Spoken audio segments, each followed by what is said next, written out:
para masolusyonan ang malalang traffic. May saayos ang transport system sa lupa man, sa dagat o sa himpapawid.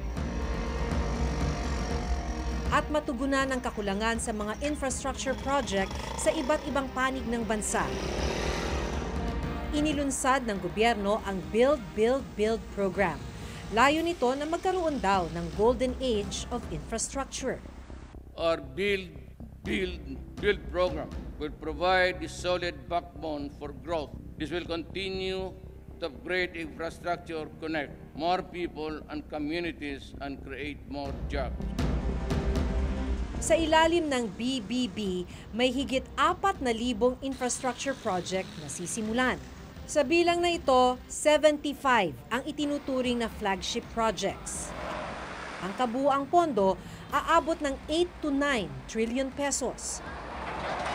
May pondong galing sa Official Development Assistance o ODA na uutangin o di kaya naman ay grant mula sa iba't ibang bansa. May mga popondohan gamit ang Kaba ng Bayan sa bisa ng General Appropriations Act o GAA. At may mga proyektong nasa ilalim ng Public-Private Partnership kung saan kapartner ng gobyerno ang ilang pribadong kumpanya. Sa nalalapit na midterm mark o pangangalahati ng termino ng kasalukuyang administrasyon, kukumustahin at bibisitahin ng Reporter's Notebook ang ilan sa mga proyektong nasa ilalim ng Build, Build, Build.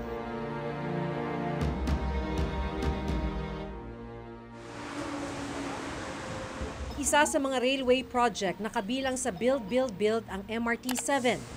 Ang project cost nito, 62.7 billion pesos. 2016 ang simula ng pagtatayo nito sa ilalim ni dating Pangulong Noynoy Aquino at itinuloy ng kasalukuyang administrasyon.